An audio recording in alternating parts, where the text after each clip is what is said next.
ভাইরা আমার, সংক্ষিপ্ত আলোচনা। মেরাজের রাত্রে মায়ার নবী আমার যখন প্রথম আসমানে পৌঁছায়া গেলেন, প্রথম আসমানে পৌঁছায়া দেখে দুইটা দরজা, নূরের তালা ঝুলতেছে। প্রথম আসমানে তো এবার ভিতরে প্রবেশ করতে হবে। দুটো ফেরেশতা দাঁড়ানো দুই দরজায়। মায়ার নবী আমার রাহমাতাল লিল আলামিন ডাক দিয়া বলে, কেমনে প্রবেশ করব? জিবরিল আমিন ডাক দিয়া বলে, ইয়া রাসূলুল্লাহ, আপনি বলুন বিসমিল্লাহির রহমানির রহিম। মায়ার নবী আমার বলার সঙ্গে সঙ্গে প্রথম আসমানের দুইটা দরজা খুলে গেল। সুবহানাল্লাহ। মায়ার নবী আমার যখন প্রথম আসমানে প্রবেশ করলেন, দ্বিতীয় আসমানে যাওয়া লাগবে। প্রথম আসমান থেকে দ্বিতীয় আসমান কত দূরত্ব বলে? 500 বছরের দূরত্ব। মায়ার নবী আমার চলা চালু করলেন, দ্বিতীয় আসমানে পৌঁছায় গেল। দ্বিতীয় আসমান থেকে তৃতীয় আসমান 500 বছরের দূরত্ব। তৃতীয় আসমান থেকে এক পর্যায়ে তৃতীয় আসমানে পৌঁছায় গেলেন। এইবার চতুর্থ আসমান, 500 বছরের দূরত্ব। মায়ার নবী আমার চতুর্থ আসমানে পৌঁছাইয়া দেখেন আল্লাহ তাআলার কুদরতের সৃষ্টি। আমার আল্লাহ তাআলা কেমন নিয়ামত চতুর্থ আসমানে রাখছেন।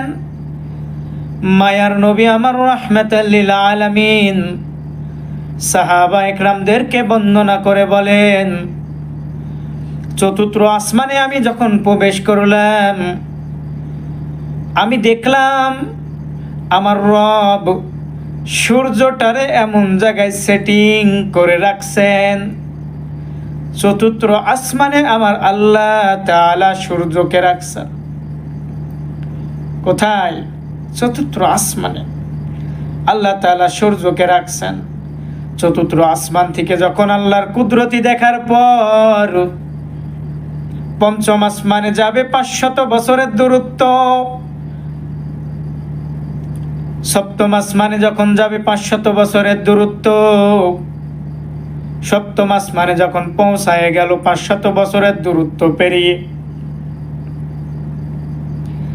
গিয়া দেখে ফেরেশতাদের কাবা, ফেরেশতারা তাওয়াফ করতেছে।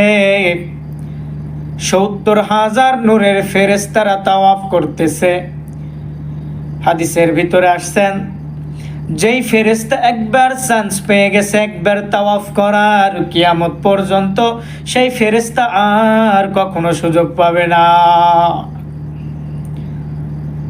তারপরে আল্লাহ তাআলার কুদরতি দেখার পরে মায়ার নবী আমার দেখে লাউহে মাহফুজ সপ্তম আসমানে এমন একটা কিতাব সংরক্ষণ রাখা, যেই কিতাব থেকে নূরের আলো চমকাইতেছে। এই ওখানে একটা জায়গায় লেখা আছে সূরা ফাতিহা। এক পর্যায়ে সিরিয়াল বাই সিরিয়াল, যেমন কোরআন শরীফে লেখা সূরা ফাতিহা থেকে শুরু করে সূরা নাস পর্যন্ত, এমন ধারাবাহিকভাবে সূরা ফাতিহা থেকে সূরা নাস পর্যন্ত লেখা।